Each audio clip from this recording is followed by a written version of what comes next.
This week, Kumar and Jordan's manic conversation about a super over-the-top manga, Fist of the North Star by Buronson and Tetsuo Hara.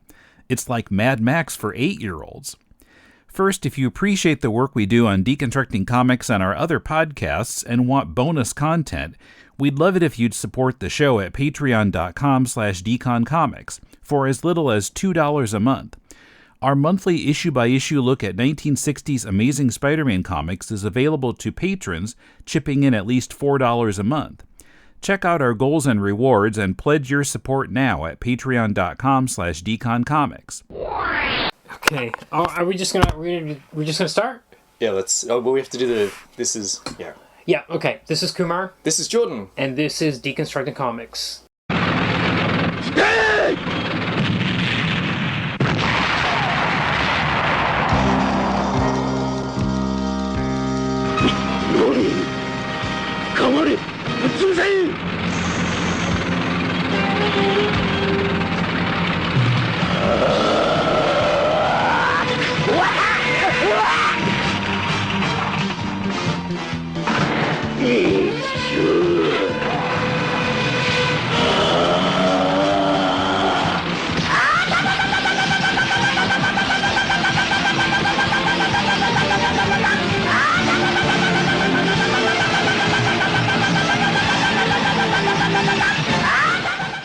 Welcome to Deconstructing Comics. Okay. We were going to have some other sort of... I'm going to start with this. I'm going to go, Omae wa mou shindeiru. Nani? And now you've exploded all over the table. Yep. So we're going to talk about Fist of the North Star. I was about to say, did you see about 2 days ago, this video dropped of outtakes from Trump's January 7th speech? No. Because, wow, it's wild. It's like watching Tracy Jordan trying to read off the teleprompter in 30 Rock. It's just like take after take after take. He just can't read it.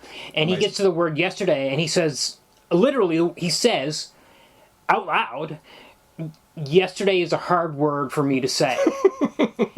Or it's a hard, I can't remember exactly how he phrased it, but he said, yesterday, it's hard for me to say that word yesterday. And I was just thinking that every time I try to say deconstructing, I botched it twice in a row there. Right. So I'm presidential material. Yeah, absolutely. Absolutely. Something you have in common with Donald Trump. The only thing you have in common. And the gold toilet. So we're here to talk about Fist of the North Star. I can't believe we're really doing this.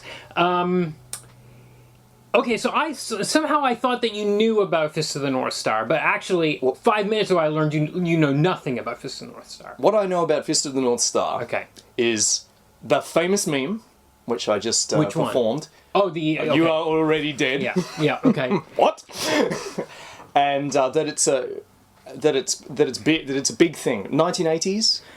When I was at school, it was one of the animes that the weird anime nerd knew about and watched, although I never got around to watching it. Okay. So I've just got this peripheral awareness of Fist of the North Star. Well, I don't really have that much awareness of it myself. I mean, I knew about it somehow. Maybe there was a... Well, there's a mobile game, I believe. Well, yes, there's that. That's much later. But initially, I think in the 80s, there might have been a Nintendo game that actually made it to North America. I feel like I'd heard about it somehow. I watched the anime movie, which famously was like all blurred out, like all the violence was pixelated. Right. So I had seen that, and maybe I'd read a few chapters. There used to be a magazine that came out in Japan that was like bilingual, and it had some comics. I think it was called Raijin, and it had some chapters of Fist of the North Star in there. And maybe I read a few of those, and I saw the live action movie. Oh, I've seen a clip of that on YouTube. That's astonishingly. Oh bad. Yeah, it's like a Z grade. I mean, Malcolm McDowell's in it. That's. Oh well, if Malcolm McDowell's in it, it's quality. Yeah. I'd seen that, and that was kind of it. I've been playing this mobile game for some reason. I was like, okay, Fist and Rust, I'll play that. I don't know what my logic was behind choosing that game. I feel like I know it, but actually I don't know it that well. Right. And I don't know that there's that much to know about it in a sense, because I kind of went in thinking, okay, this is going to be a bit like, because I see all these characters in this video game that I play on my phone every day, over and over again. I'm like, okay, these are all the recurring characters. Okay. That are just like these. This is the Joker, your Penguin, your Riddler. You know, who's the villain going to be this time? That's not how Fist of the North Star works. The bad guy shows up, he kills them, he explodes them. Yeah. There's no somehow they're going to come back later. It's like they're dead. Yeah, no one's coming back in these first 4 volumes. So let me get this straight, Kumar. This is the first time you've read Fist of the North Star, this reading. Yeah, so So what happened was, so I think there's 27 volumes in Japan. So that's 200-page volumes. That's the complete series. Started around 1983. Yep. And now Viz has started re-releasing it after a very long time. I think maybe with a new translation. I'm not really sure about that point. But they're releasing them in deluxe volumes of 300 pages. And there have been, I think, 4 of those so far. So we read 4 for today. Got it. There might be a 5th or 6th out at this stage. I'm not sure. But they are re-releasing those in these. So I guess there would be, what's the math on that? 20 volumes instead of 27 if they're doing 300 pages each.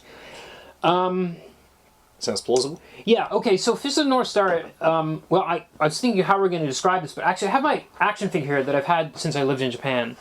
And I'll just read the description. Perfect. Off the action figure. Perfect introduction. Now, this is a Japanese action figure with English text on it, and none of the English text is really, it's not good. No, but I think perhaps it'll effectively capture some of the insanity of this book. Oh, yeah. Okay, 1990X. Nuclear war broke out. The sea was gone, and a great scar was left on Earth. All life form has disappeared. No, not all. Human hasn't exterminated yet. The war has destroyed the civilization. Now, the world is a chaos ruled by violence and terror. Perfect. Okay, so Fist of the North Star is about this guy. So, you don't even have to say it's about a guy. So it's really, okay, it was written by Buronson, a guy named Buronson, who's actually, it's a pseudonym. Is this another guy named after Charles Bronson? He is named after Charles Bronson. Another one. Many years ago, I translated a couple of books by him, but drawn by Kenta Miura, who drew Berserk. Okay, so it came out in the 80s. Bronson was supposed to sound like Bronson. It's a heavily influenced... Tetsuo Hara is the artist. Are we talking about Fist of the North Star again? Fist of the North Star. You can even see... okay, so it's this guy Kenshiro is the hero. He's basically Mad Max. Yeah, 100%. 100% Mad Max. Dresses like Mad Max. He looks like Bruce Lee. Poses like Bruce Lee. Looks like Sylvester Stallone. You can go online and see like all the swipes, like the art swipes, like where they've actually frame for frame lifted like Stallone or Bruce Lee or this guy or that guy, and see who they've modeled Kenshiro after. Anyway, Kenshiro is the master of this martial art called Hokuto Shinken, the Fist of the North Star. And he basically wanders the wasteland. Now, wherever the Hokuto Shinken, wherever a user appears, it's like bad luck, like bad shit's gonna happen. Yes. So he basically has to keep wandering because he knows trouble will follow him. Yeah. It absolutely does.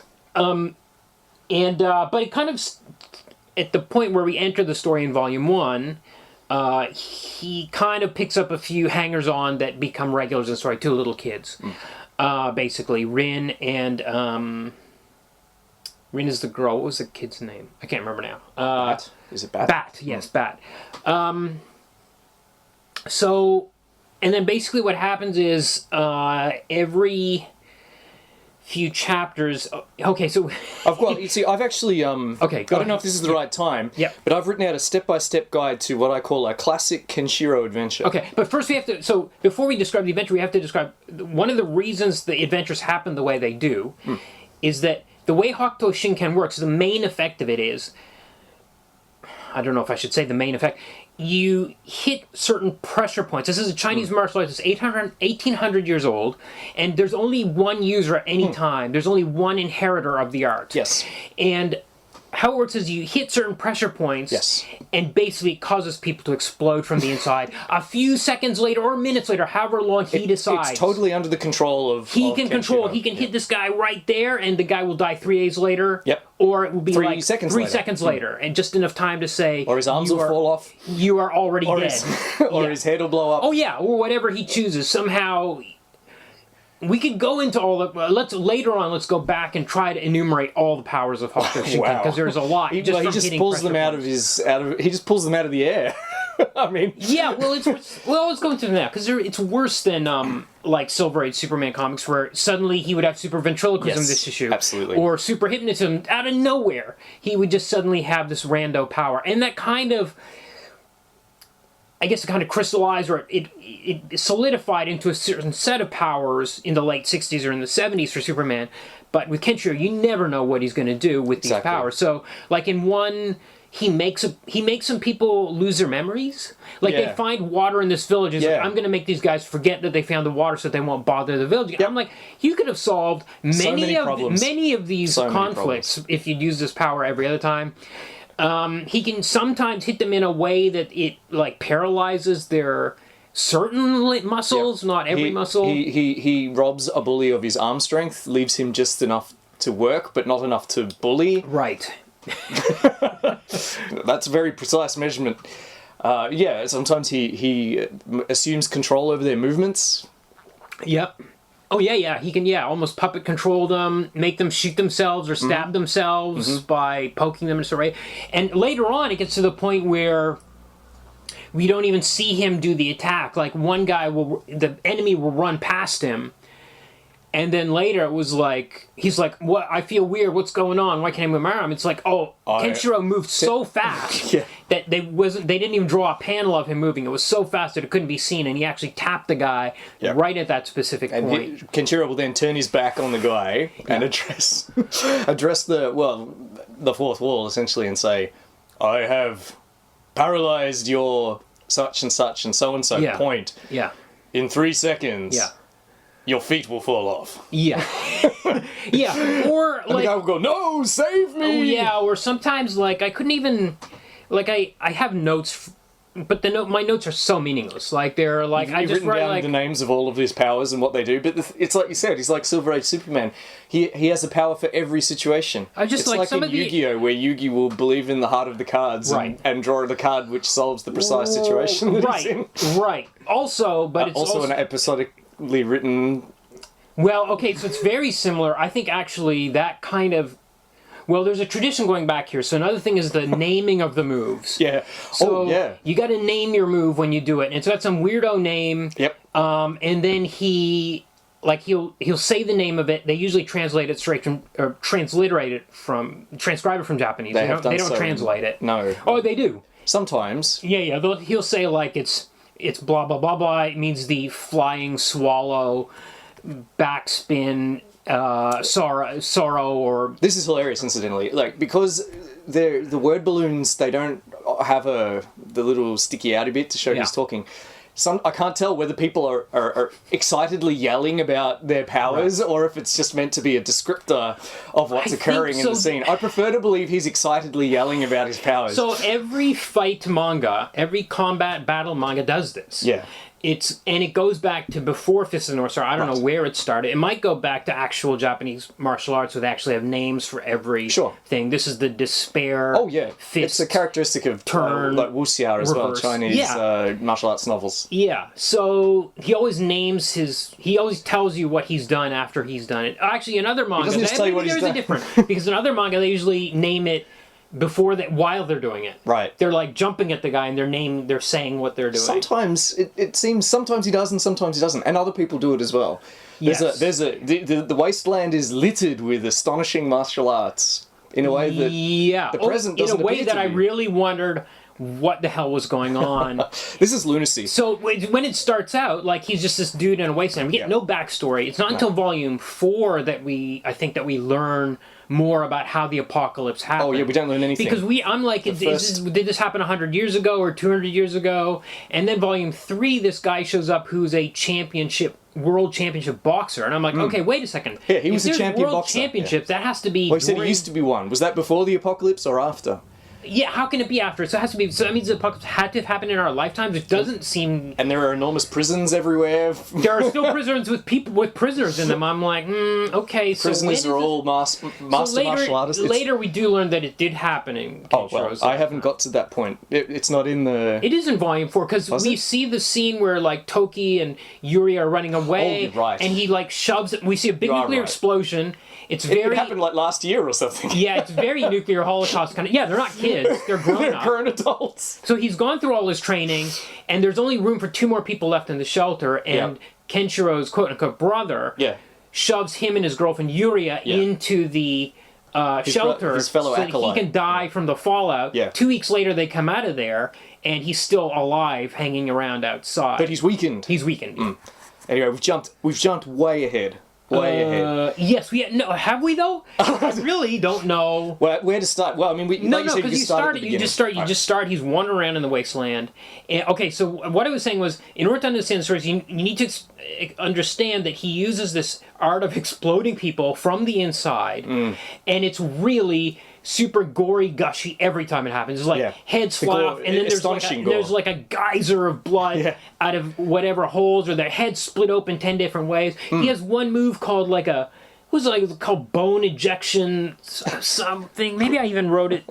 Bone purging strike. Yeah. And he hits the guy, and then maybe, I don't remember if it was how long afterwards, his bones like fly out of his body. It's real Hellraiser kind of stuff. It's so over the top. Funny. And also, there's one move where Ray, who uses like the Southern Star martial arts, actually uses his clothes. He moves to like slice Mamiya's clothes off. Oh, that was which is. I don't. And I was going to come to that a little later. As I was thinking about this, so like I can't remember what his motivation. It wasn't. She wanted to fight. It was a bit.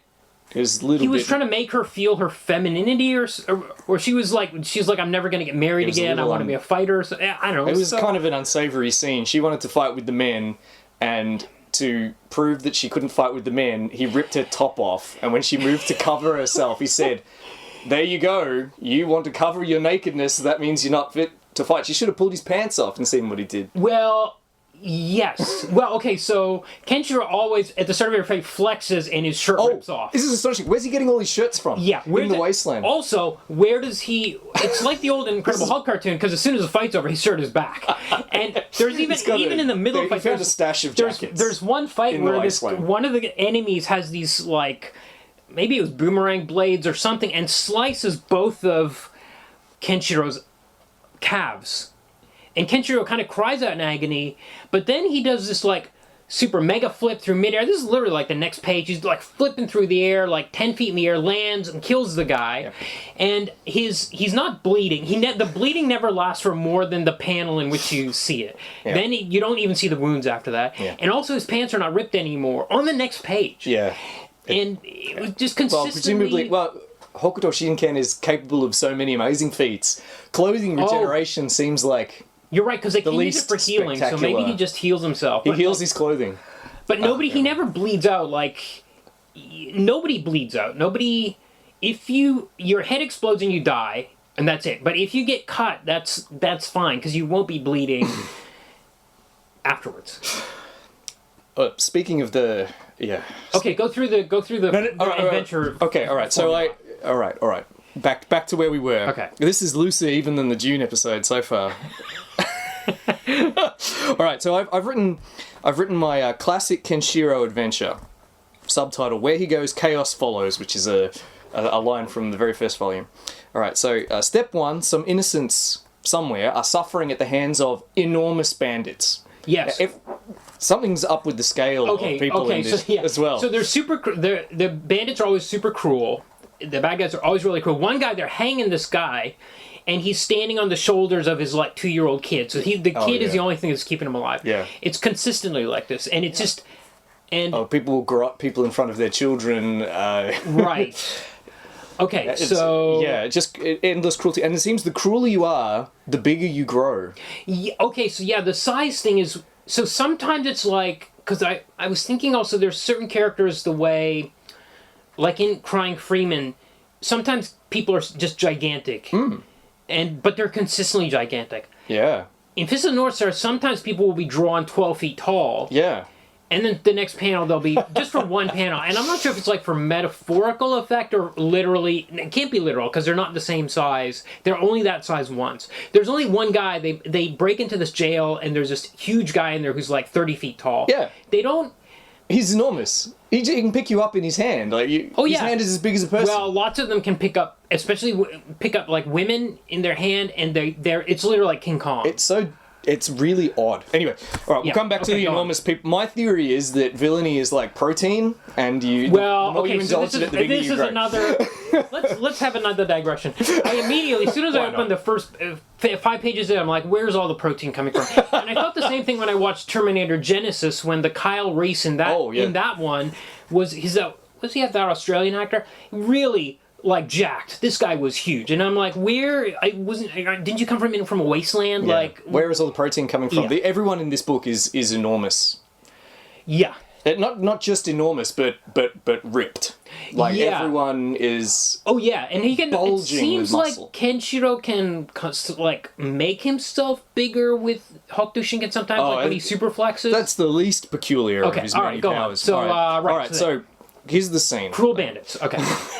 Yeah, so there'll be some innocent suffering. Okay. Bandits, usually, but not always, 12 feet tall. Then Kenshiro will arrive and the innocents will beg him for help. At that point, Kenshiro will either crack his knuckles or rip all his clothing off, or both. Okay. Okay. The bandits will laugh. Yes. Kenshiro will then invent an absurd martial arts move and announce it excitedly. Okay. He'll turn his back on his opponent while they explode from said martial arts move. Yep. The bandits will then run off, the remaining bandits, and the innocents will thank Kenshiro. He will leave at that point. Then the bandits will come back and murder everyone. Yep. And then Kenshiro will shed manly tears. Yeah. And he will return in turn and murder them all as well, leaving behind a field of corpses. Yep. And then... Leather Jacket magically regenerated. He'll continue on his adventures. Yeah, and sometimes his attack will he'll slice off 3 heads in a row. And we also get to the thing is, because it's a pressure point, sometimes so later on we do get some kind of not recurring characters, but like more major villains, like Jagi, one of his brothers. I feel like that seems like the meta plot, and it was just kicking off in volume 4, wasn't it?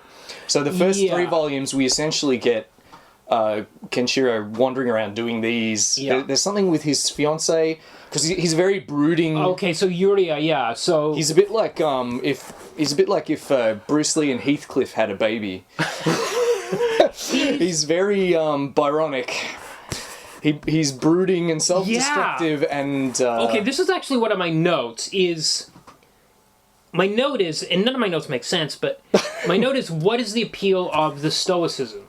So, but what I meant by that was, Kenshiro never shows any emotion except for the manly tears.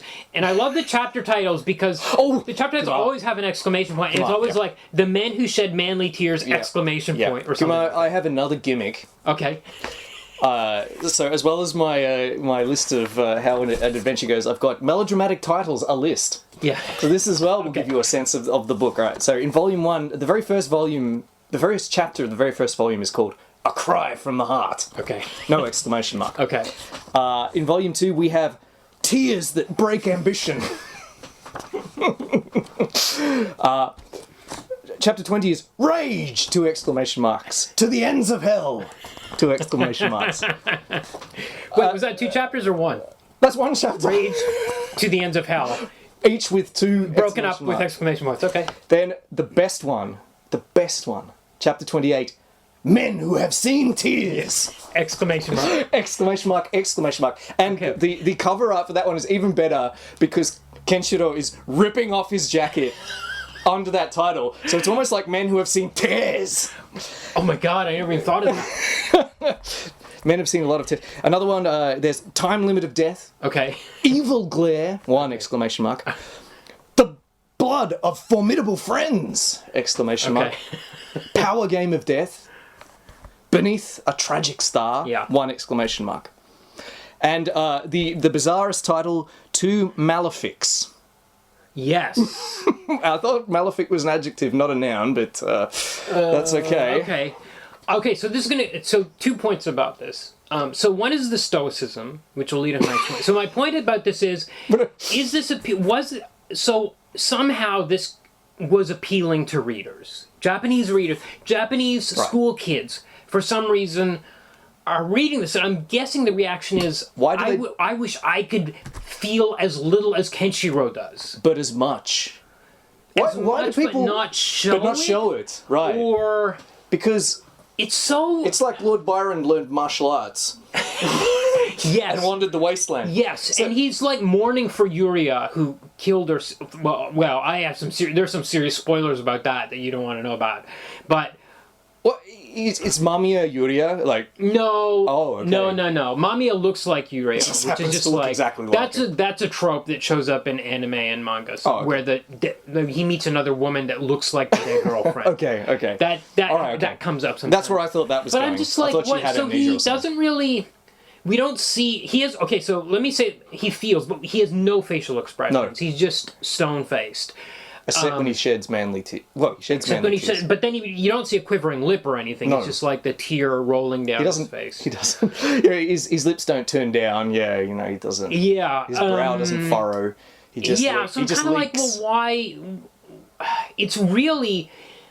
The other thing I want to say about this series, which I should have said right at the top, is this is one of the early imports into the U.S. And... you can totally see why, because it's kind of an anti-manga. It doesn't look like any other manga. It's drawn in a kind of a westernized style. It doesn't have the quote-unquote, the... Anime eyes? The anime eyes. It doesn't have that. It looks squinting, it maybe looks a bit realistic more than that other stuff. It never gets really cartoony or anything like that. Depends also whether you think giant men are sure, cartoon. well, the huge muscles, it's a very American, that's a very superhero comic book thing. So it was easy to see why this got imported over other manga. It was one of the first few to, the first handful that made it over. You could see why the publisher would be like, well, we can sell this one because it kind of looks like... a comic book. What we've already got. Comic book, right. But the other thing is also anti-manga in that any other manga I read... like a baseball manga or anything is so emotional. It's so full of feeling and heart, and people are just pouring out their feelings onto the page, and they're of joy or sadness or anger or whatever. It's just all right there. This is none of that is in here. It's just like interesting. One of the things you missed in your summaries was that all the villains, no matter how different they always grovel at the end. Yes, they've got a few minutes to live. I forgot about the groveling. They beg for their lives. No, I didn't mean it. I won't do it again. You can save me, right? And it's like, no, it's too late for you. Also, he kind of gives another Americanism. He kind of gives weak one-liners. So it's almost like it's a bit like Samurai Cop, where that movie where like he had a foreign producer, like he was Dutch or something. He's like, I want to make American action movie, and he makes what he thinks is an American action movie, and it's like all the cliches packed in there in the worst, like most hilarious, laughable way. The shock horror. The guy named Buronson is fond of like one-liners. Yeah. But sometimes it's like sometimes he forgets to put them in, and except for the most famous one, Omae Mo Shinderu, you are already dead, which is one of the most famous lines in any manga or anime anywhere. I would say it's along with, like, konnichiwa, it's the one Japanese sentence everybody knows. Yeah. It's like, except for that one, which really is a great line in either language. The others are like, hey, was that supposed to be a one-liner? Yeah, he said, in chapter 11 he says, that all you got. when some big guy Sometimes punches he's very him. casual, but yeah, the That all you translation got. he's the translator's forced to do a very casual translation because that's what Buronson wrote in there, but it's not consistent with his personality. Yeah, it's odd It's not because he's consistent with supposed his to be emotional. stoic. Yeah. He doesn't really have take any pleasure from this killing, or that he would make a sarcastic remark after he kills him. But all of this leads into the thing about it is it's so single-minded in its purpose. Like, it never wavers from Kenshiro is this righteous dude who's actually like there's no conflict, there's no in his mind there's no doubts about what he's Yeah. Oh, good point. like, He doesn't. good guys, bad guys, those guys are bad guys, they're being mean to people. That's a He good point. explodes them, and it's very, and as you like the plot, the way you were describing the chapters, this is what it is, and we're not gonna vary from that. And the thing about it is, He's tortured, but not with self-doubt. You're right. It's more external, isn't it? His fiancée has been kidnapped. He drags suffering in his wake yeah, possibly because of the malefic influence of his martial art. yeah, he's he's a tragic hero, I guess. It's like he hasn't done anything wrong. It's only other people that have done things wrong. Yeah. And he's stuck having to kill them because of it. Yeah.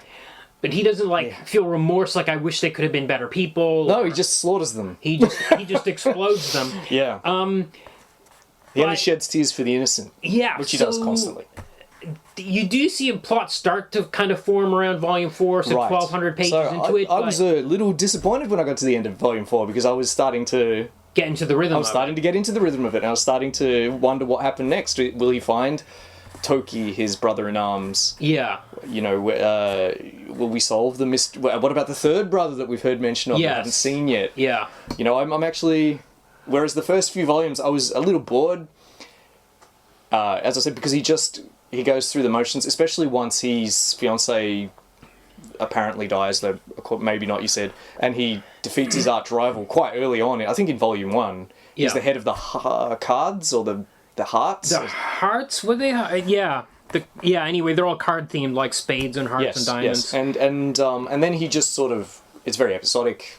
He wanders around, he invents a power. Oh, it was King Shin. Shin was the one that... Shin. Yeah. That's the one. Who practiced the alternative, the mirror image of martial art. Yeah.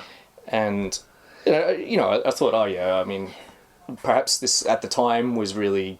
Here's what I was saying to myself. Perhaps this seemed interesting at the time, but to me, you know, you can see that there's Mad Max. One guy on one of the covers looks like Lord Humongous from The Road Warrior. Yeah. He never shows up in the book, but he's there on the cover. Yeah. But Fist of the North Star is this phenomenon, apparently. That's all I know. I know it's a phenomenon. I'm peripherally aware that it's a big deal in Japan. Yeah. And I was reading it thinking, well, I don't get it. But to come back to my point, as Volume 4 started to get started, I started to become invested in the plot. I kind of an opposite reaction. No, I'm not opposite. Good. I found every chapter I was in disbelief about the way that he exploded the guy or made them explode themselves, or it was never the formula is repetitive. And so much Japanese art is a haiku where you've got the number of syllables and you have to fill it in, and it has to be about nature. Yeah. So they all look seasons. and sound the same or something. You know what I mean? And I feel like these were haikus, and we just had to fill in the pattern. But I was just in disbelief about the crazy stuff that happened every one of these storylines. Like, I'm just trying to find. That's great. I, on the other hand, I've actually written. It bugged me that no one commented on why anyone was so big. Like, were they mutants? Okay, sure. You know, so you can see. Yeah, I've got are they some mutants? general thoughts. Why are there giants? Question mark in never my notes. answered. Goofy poking powers? Question mark. Well, the poking powers, this is funny, because when we get to two pressure point fighters, there's hilarious sequences where you've got two guys pointing at each other. And it's like supposed to be a dramatic moment, but it's like, hey, they're both pointing at each other like... And there's like these waves of hostile energy that are drawn, it's like radiating off of them. It's like whenever a Chinese film or series tries to animate one of those chi battles where people grapple with chi with one another. Yeah. It's always, especially when they got made, I watched a few of them made in the 80s, they're just sort of like goofy 80s special effects bouncing off one another. Oh, anyway. Hang on. I'm going to mention some things that that kept me reading in disbelief. So, Good. for example, there's a scene with this villain called Fox. And he kills some people, or something, I don't remember, casually. Everything, it's always casual. And then he decides he needs to go take a leak. So he finds this guy that's like destitute, lying on the ground next to a wall, and he decides to piss on the guy's head. Suddenly a hand crashes through the wall, Kenshiro's hand, and grabs Fox's head and pulls it through. Like, every moment of this, I'm like, wait, he's pissing on this guy's head, and then a hand slams through, and that's the end of the chapter. And then you have the next chapter, and he's pulled his head through. There's the point where there's the prison called Villainy, I think, and everywhere's a prison. There are no cities, just prisons. One of the bad guys is trying to get into prison. Who runs these prisons? One of the guards swallows the key, and it's like, uh-oh, and then he just explodes the guy. Yeah. And takes the key. I'm so thrilled that you enjoyed it, but I mean, maybe I'm just getting a bit old and cynical, but I just found it really goofy. It's super goofy. I mean, okay, so there's another bit where, why did I write down the spinning axes? Kenshiro kicks these axes or pinning. There's one worse where Kenshiro is fighting Mandara, who's this kind of monster. It's like a werewolf-looking guy. Is that the enormous guy, the biggest guy? No. He's he looks like a werewolf. He's all hairy. Oh, yeah. And he knocks out one of his fangs, and the fang flies out to the Fang Clan chieftain, who catches it in his teeth and then crushes it in his teeth. Yeah, exactly. What's my problem? Why aren't I enjoying this more? I'm just an old cynic. Well, why aren't I enjoying the over-the-top spectacularness of it? No, I know what you mean. Because that's the same guy where one of their martial arts is to hide a tiny man inside a big man. Oh my god! No, but it wasn't even okay. So thank you for bringing this one up. Thank you. So this guy's martial art was they cut the guy open. I think it was the Fang Clan chieftain. Yeah. And there's a little guy inside, like a little dwarf that's living in him that pops out. Not just one. There's many. It's like all of them. There's many. Everyone that looked like a regular guy had a tiny guy inside. They're just walking around like regular people. They're not like rubber suits. No. They're wearing people outside of them. It just didn't make a lick of sense. You know, right when it's like Buronson decided, okay, and then these guys that last chapter were the regular members of the Wolf Clan. Now they're going to be meat mechs, and all their little pilots are going to jump out. Yeah. There was. I think I wrote more notes about that. I couldn't handle it. It was just too much. I couldn't handle it. I wrote. Why did that guy's head explode on page 200? So at one stage, a bunch of gangsters show up at like this tavern, and one of their heads explodes. And then you see Kenshiro standing up on like a rooftop nearby, but they never explain why that guy's head exploded. Because sometimes they can hit the air in such a way that the vibrations will hit the pressure. So maybe he did it, but it's never explained. Guys just walking around, head just. Coming up, more on this comic's apocalyptic event, the rule of cool. Kumar hits on the right word to describe Fist of the North Star, and more. But first, a reminder to join us for 20th Century TV and music trivia quiz videos and more on our Patreon page. Every month, patrons donating $4 a month or more also get a full-length podcast episode reviewing an issue of The Amazing Spider-Man by Lee and Ditko. My discussion with Emmett on issue 35, The Return of the Molten Man, is coming out this weekend, only on Patreon. Check out our goals and rewards at patreon.com/deconcomics. If you'd rather give a one-time donation, you can do so via PayPal by sending it to mail@deconstructingcomics.com. We appreciate your support. Greetings from Wayne Manor Memoirs, a podcast dedicated to exploring the Batman mythos. Each episode, we research a character, story, contributor, or piece of pop culture related or adjacent to the Dark Knight, and try to understand why these topics are important to the Bat mythos. I'm Joe. I'm Kendall, and some of our favorite topics include the transformation of Mr. Zero into Mr. Freeze, the early appearances of the Riddler, Booster Gold, Kamandi, Jim Aparo, and many, many more. Check out Wayne Manor Memoirs every other Friday, wherever you download your podcasts. And follow us at Wayne Manor Memoirs on Facebook or at W Memoirs on Twitter. Until next time, Bat Fanatics, be brave. And stay bold.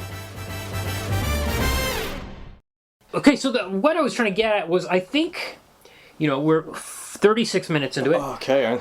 I think this is awesome. And I think it can be awesome either as, I think you could read it even if you thought it was the worst thing in the world, which it maybe is. I don't think that. Certainly not. You could totally read it and have such a good time. Like, you could read it ironically and have the greatest time reading it. And it's like Samurai Cop like that. Like, I can't believe how bad this is. Every choice is a wrong mistake. I can't believe they're sticking with it. It's so single-minded. It's like we're sticking to our guns. This is awesome, and obviously it was a huge hit, and the kids are reacting to it. And at the same time, I think that single-mindedness is the word admirable. It's like it's so impressive that the belief in what they're doing is, I can feel it. Right. I can feel it. I don't feel anything cynical about it. Like, I don't feel like they were like, let's just rip off Mad Max and Rocky and Cobra. Cobra's a big, that poster with Stallone holding the laser with the sunglasses, all that kind of stuff. It's not like, let's just do some. These kids are stupid. Let's do earnest. This. Right. It's not not like the kids are dumb. We'll just make a dumb comic for them. I think they were really like, this is a dramatic story about strong feelings and about doing the right thing and defeating evil and all that kind of stuff. And wouldn't it be awesome if there was a martial arts that was so awesome that you could just like poke the guy here and then his arms would fly off and there would be gushing blood? They really do. Their arms just fly off. And they're like, yeah, this is awesome. And I feel like the creators felt like it was as awesome as the kids reading it felt like. And that's why I think either way, unless you're a person who, like, I wouldn't give it to my mom. Like, if you're a person who can't enjoy a thing ironically and laugh at the hilariousness of guys' heads, or sometimes they have a whole huge hole in their gut and they're still talking for 3 panels before they fall over. That kind of stuff. If you can't appreciate that on one level or the other, maybe if you're in that middle road where you just think it's dumb, and you can't laugh at that dumbness, I can totally see how it would fall apart. I agree. There's really something. There's something for everyone in Fist of the North Star, except your mum, perhaps. And yeah, I mean, I certainly enjoyed it. I don't want people to think that I didn't enjoy it. I did enjoy it, and I did find it very funny at times. Perhaps I didn't get into it in earnest to an extent. I couldn't feel I couldn't get a sense of what kind of story they really wanted to tell, how they wanted it to resonate with the reader. I found it mostly funny and baffling at times, like really baffling. Yeah, really bad. Because like you said, where's the food? There isn't even a lot of water. What is water? Where you get water from is a driving. It drives the plot in quite a few of the episodes. Like, people have found a well, or the very first scene where he's introducing the apocalypse, some bandits, the classic mohawk. Everyone's got a mohawk, incidentally, if I hadn't mentioned that yet. It's very much, it's so much. And clearly, I think Road Warrior came out, that's Mad Max 2, came out in 1981? Maybe. And this came out in 83? I think this started in 83. Oh, it's clearly influenced by Mad Max 2. So someone's driving along in a car, seldomly see cars thereafter, but someone's driving in a car, the bandits destroy the car, and the thing they're thrilled most of all to find is water. Yeah. And they find a briefcase full of banknotes, and they scatter them to the winds and say, this is worth less than the paper we wipe our asses with. Oh, that should have been another clue. Like, why did people still carry on money? So that should have been a clue that it was within the lifetimes of these people that this apocalypse had happened. I dare say, but I think he was just... I think it was very early on, Volume 1, I think... Chapter 1. I think he was just, look, money... Civilization's gone. Yeah. Because without civilization, money is worthless. Yeah. It's just even at the male bandits with even at the end of Volume 4, variable height. even in volume 4, we still don't really know what happened. So there's one chapter where they... Well, we know it was a nuke. We get a kind of montage about these military leaders that decided to push the button and destroy the world. Because there's this guy, Mad Sarge. Oh, that was actually pretty cool. I enjoyed that. Kenshiro ends up killing him and all his troops. Oh, he's one of the people barracks. who can momentarily... That's another thing. Every now and again, every few chapters, after Kenshiro has effortlessly exploded a bunch of mooks, he'll confront someone with a martial arts specialty. Yeah. Someone else who can also call their attacks, and it'll have a goofy name. And he'll be momentarily discombobulated. Right. Bleeding, as you say, for one panel. Yeah. And but then he will promptly wipe the floor with them with a new power that he invents for the occasion. Yeah. And Mad Sarge is one such. He's a master of guerrilla warfare. Oh yeah. Which is apparently a kung fu style now. Yeah, they talk about it like that. Yeah, I was actually confused when I was like, why does he keep talking about guerrilla warfare like it's a fighting style? I've killed hundreds of people with guerrilla warfare. That's hilarious. So and but you're right. That scene is really cool, where he was very proud of his guerrilla warfare mastery, and of training all of his little soldiers in the power of guerrilla warfare. Yeah, and part of his motivation was was fat general based around. Right? So part of his motivation was based around these guys that had nuked the world. Yes, they were fat, and they said, "I have more power in my fat finger. Yeah, I can push this button." And then they do nuke the world. Well, okay. And they're all dead, but he's still around. But we don't know who those guys were. And when we get this flashback with Toki and Yuria, we see one nuclear explosion, and we see them running for the shelter. But there's no... They say the world is destroyed, but we don't know how the world was destroyed or why. We don't know why they pressed the button. We don't know, was every country like wiped out by this? We don't know. We don't know. Are they in Japan? I presume they're in Japan. If it's in their same lifetime, which it is. Yeah, they were grown adults in that scene. Yeah. Yeah, they weren't children. There could be other countries out there that are still, they're dealing with radioactive fallout, but they weren't nuked. Like, there could be, I don't know, like, for any random example, like Sri Lanka could be fine. There could be perfectly fine culture. Oh, sorry, bad example this week. But there could be cultures out there, civilizations that are just going along. It's almost business as usual. There's no... the world building, there isn't any. It's a desert. Yeah. The civilization is in ruins. The landscape is littered with prisons. Although... There are no farms. Like, everyone dies for a handful of rice seeds. Oh, yeah. So there's this guy in the second or third story arc. Where Kenshiro meets this old man who's been wandering the desert to bring this bag of seeds back to his village. And I'm like, and then he gets there, and there are all these able-bodied people. I'm like, why did you send this one old man into the desert where he was attacked by raiders to get these seeds? None of that's important. What's important is, because of this situation, which doesn't make sense, there are bad guys. And they are bad. And they're really bad. They say to, and they're bad. They have bad ideas. That one of them says to the man, why didn't you just eat these? Right. It's the seed. There you go, because if I eat them, there won't be any more crops. Right. So the raiders are, nihilistic and short-sighted. But then, of course, everyone in the village dies. Absolutely everyone in the village dies. And Kenshiro scatters the rice seeds on the man's grave. Oh, yeah. Why? Didn't he wander the desert and almost die? Didn't you need these seeds? Crazy. Yeah. I can't believe, he just got rid of, he just scattered, I guess he said this, the crops would grow on the grave? Yeah. Okay.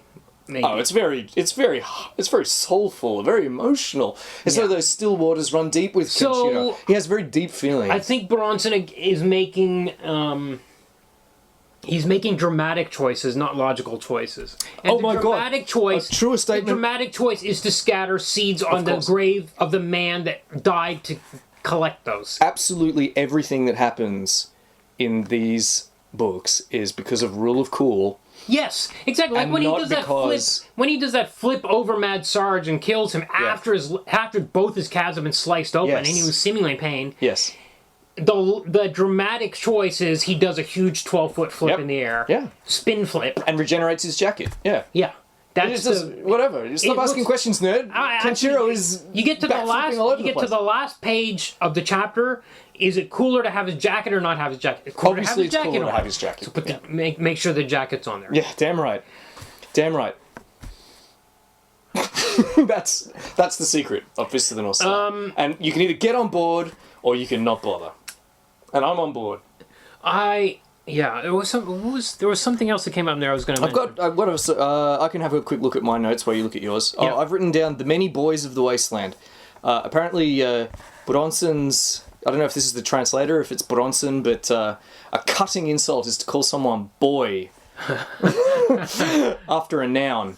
Huh. So, Kabuki boy. Right. Kenshiro calls someone Kabuki boy at one point. Yeah. I think he also calls someone Mantis boy at some point. Yes. And there's also Karate boy is thrown around as an epithet in the final book. Yeah. And it's so silly. Oh yeah, there's no. What's another funny thing related to that is there's never any real cursing. It's always son of a, you piece of. Right. And then the sentence cuts off, and the next panel, the guy's arm flies off and blood spurts out of it, or whatever. Yeah, people's faces tear apart frequently. They often go to Play-Doh shape, like they get really. Oh yeah. They get into this melty, really funny Play-Doh kind of shape, and it's like, what did you do to me? And then the head explodes. It will bulge because of the internal pressure. So people's heads will bulge obscenely before they're... And if you haven't seen the art, I mean, before, like, they tear in half. Like, eyeballs fly out, blood gushes out. It's incredibly gruesome, but there's no swearing. That might be from... I don't know if that's the translation convention or if it might be the original book perhaps didn't have swear words in it. Well, it would... But it seems ludicrous compared to, like, the insane gore. Yeah, compared to the gore. It's really funny. And it's funny how... Well, I think in terms of translation, I mean, there's not really swear words in Japanese. And it would often be a cut-off line like you or something like that. And as a translator, you just go, you son of a, or something like that. But it's really innocent, except for a few shits here and there. But it also brings to mind how asexual it is. And how chaste it is. Because there's this kind of platonic love almost for Yuria, because we never, except for that flashback, we never see, I don't think we really see Kenshiro and Yuria together. No, they were. And there's nobody's, Mamiya is kind of, maybe she wants to be a fighter, but she's not really romantically, she kind of has some interest in Kenshiro, but she's like, they're like, no, he has his path that he has to follow in life, and she kind of, it's kind of distant. You're right, there hasn't been a lot, and also there's not a lot of sexual violence, isn't there? No, mostly just the violence. Except for when Ray slices off her clothes with these air slices that he does. Oh yeah, that. It's such a hilarious, and you get a full page splash of Mamiya with her top off. That was really weird. It was very weird, and it was not for the characters. It was for the readers that moment, because he's not interested in her. Kenshiro's not interested in her. Nobody's like, look at you. You're not covering yourself. You're not. Well, she covers herself, and that's she's deficient in warrior. You're not ready to be a warrior. The chapter is called "You Are a Woman," and it's like you can't. You can't fight. I actually love that because it reminded me of that first episode of Garth Marenghi's Dark Place, where Dr. Satan says, "Hello, Liz, you're a woman," or something like. Yes, I am, but please don't hold it against me, or something like that. Oh yeah. Oh my God, Dark Place. You're a woman, aren't you? Yeah.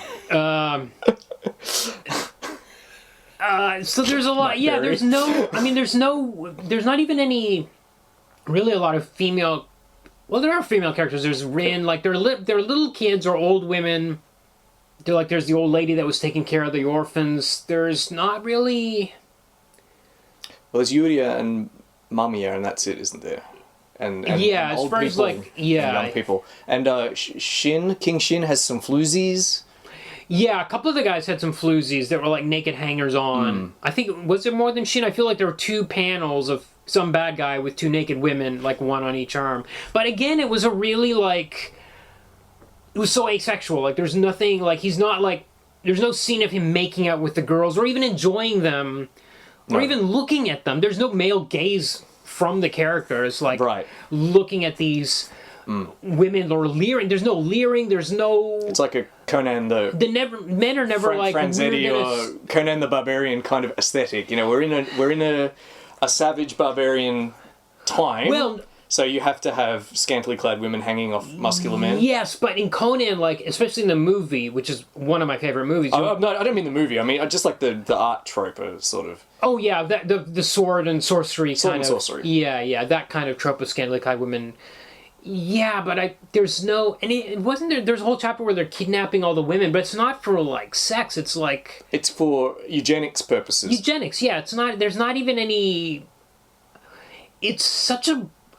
It's really prepubescent is how I would describe Prepubescent is a it. great word. Because it's like that's the boys, the guys who don't want to see kissing. Yep. Like ew, kissing. I don't want to see that. But maybe by 4 volumes in, we're a few years into the series, it's like, okay, here's a bit of what the fan service in that one scene, which was not. It's just a drawing of a naked woman standing there, and there's no. She's not even in a pose that's like alluring or anything. It's just like almost feels like editorial pressure or something, or I don't know. What a weird moment. Yeah, I agree. It is. And it was discomforting. But I think you're onto something there with that word prepubescent. It's just, as you say, we just want to... The author, or perhaps the audience, just want to see faces getting kicked off by Bruce Lee, and they don't want any of that sort of discomforting business about girls. It's like, how's he going to kick off the guy's face this time? Yeah. And it's not even like... What pressure point is he going to use? Is the face going to fly off? That's what I want. It's because it's... Up in my treehouse reading... That's another real kind of American... Well, it's not even an American superhero thing. It's not like... There's no kryptonite for Kenshiro. There's nothing that can weaken him.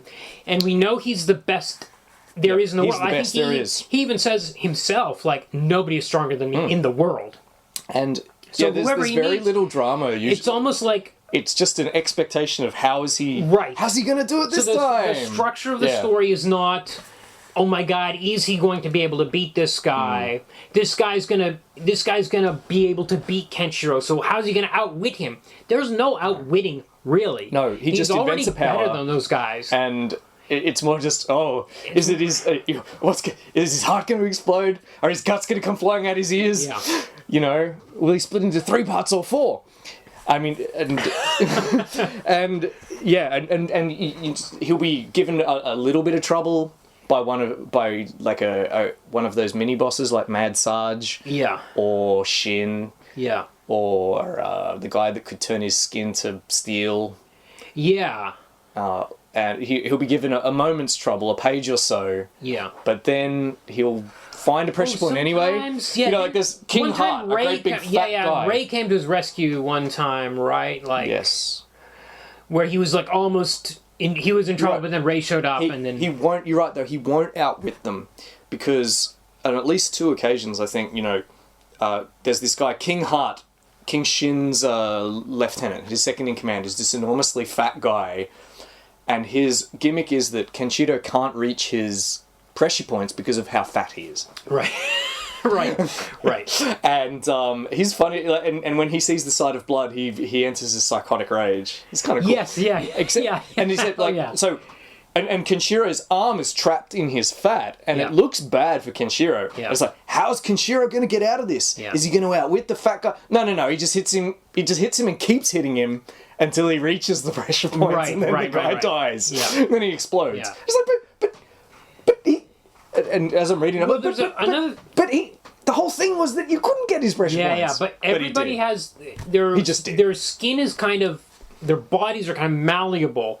So sometimes when he hits someone, you will see the hand or the arm go in, like if he was to hit somebody in the side, it would go in almost like Play-Doh. So the whole body would be warped in a way that the arm's going in, that he's able to hit this. It's the same with the steel skin guy. He hits his pressure points. You know what? The pressure points in this are like the word quantum in movies. Yeah, they it's can just do a anything. word that means, this is you can do anything. Especially it's in like Ant-Man. Or tachyon. Yeah, Tachyon's another one, but quantum is worse, I find, these days. And Ant-Man was on TV last night, and I was, oh yeah, they throw that word around. They're like, they don't know what this word means. They don't know what they're talking about. Yeah. And it's like that. It's like this thing that we don't really fully understand, so we can just apply every... We can just assign every power to it. Is a wizard, and he wizards his way out of situations. He doesn't... As you say, he doesn't outsmart his foes.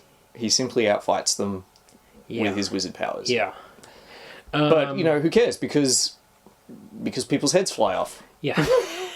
Who wouldn't be cool? Who doesn't want to watch a show about a wizard that magics people's heads off? Well, and we shall say that we keep saying it's heads flying off, but that is a disservice to the book, because the variety of explosive kills is hilarious and fun.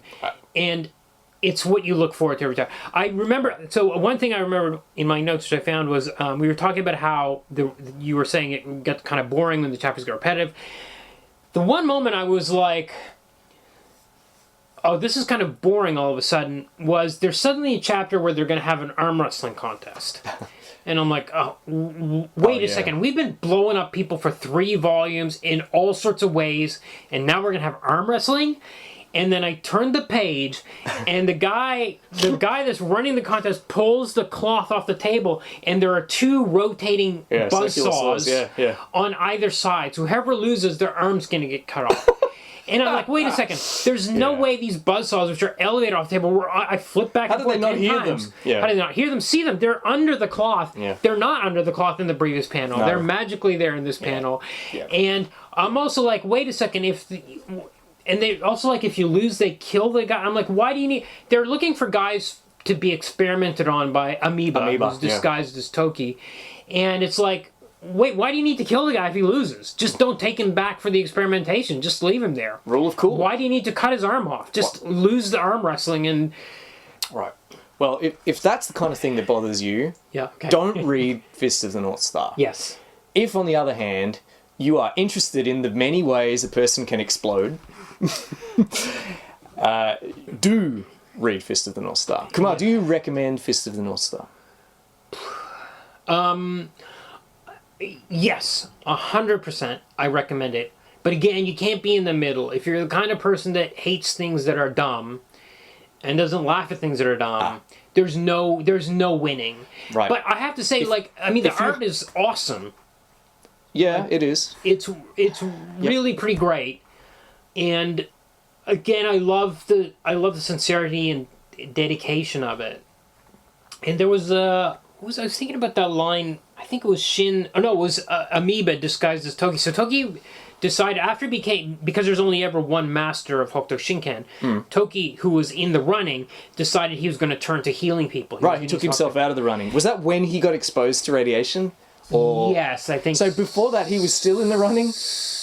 So the master survived. I don't remember. Hokuto, I think it's a bit. Maybe the timeline will firm up a little bit in forthcoming volumes. I don't remember now. That stuff was hard to keep track of. But he says a line so Amoeba is impersonating him, and Amoeba's doing all this human experimentation, and he says a line which is like, "It's no longer a time for healing. This is a time of violence." Right.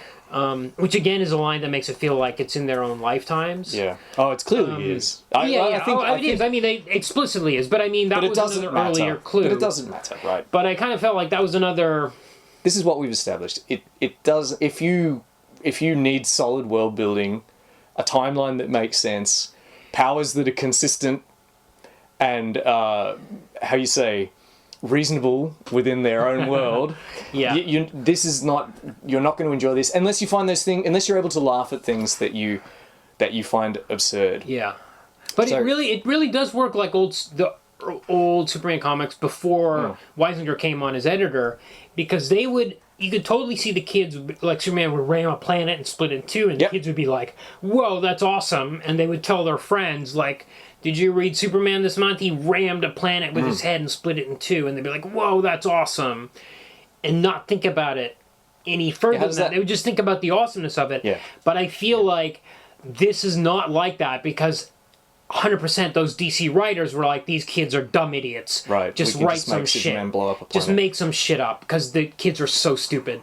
And I 100% feel like that was not the case here. They were like, I feel like Buronson and Hara were 8-year-olds that were like, this is awesome. Yeah, they're 8-year-olds at heart, and they're completely sincere. All right, that's excellent.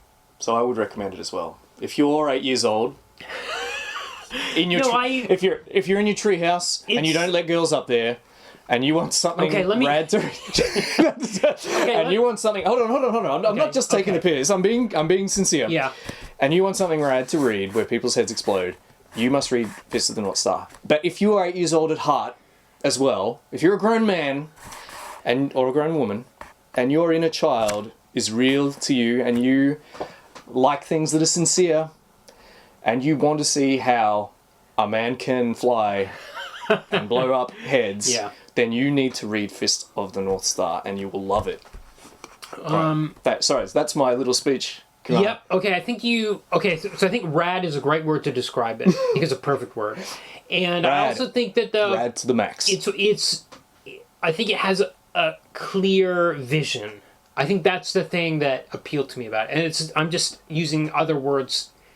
I'm just saying the same thing again about how it has it's sincere. It has sincerity, right? Yep. It has a real vision, of. It's not cynical. No, and the world is. He's not doing it to make a buck. The world building is terrible, but they are like, this is the world, and they don't know how it got there, and they describe it in a way that it can't have gotten that way, but they're living in it. They believe in it. I think they believe in the vision that they're presenting in this. Yeah, they do. Buronson really wanted to tell a story about Heathcliff's brain in Bruce Lee's body. Yes. Wandering the wasteland in Mad Max's clothes. Yeah. And it is...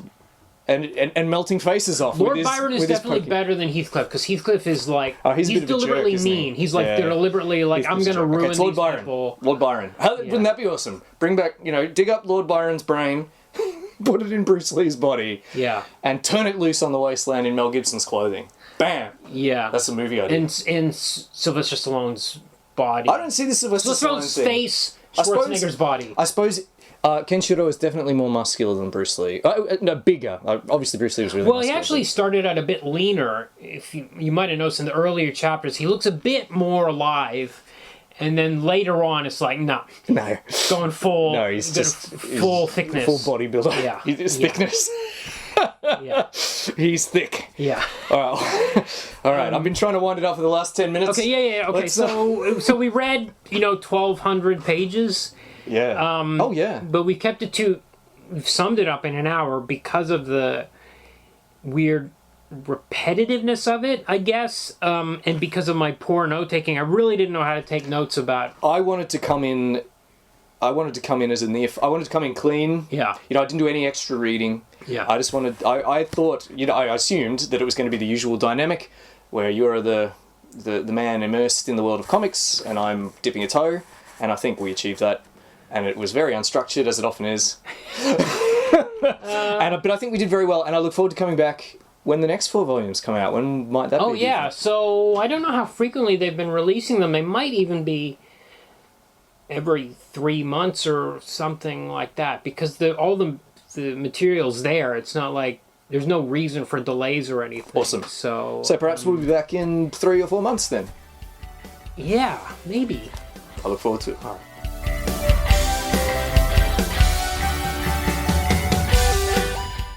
Fist of the North Star is published in English by Viz. You can help the Deconstructing Comics family of podcasts by joining us on Patreon at patreon.com/deconcomics. And go to deconstructingcomics.com to connect to us on Twitter, Facebook, or YouTube, to shop on Amazon to support the show, and to find links to subscribe to the podcast.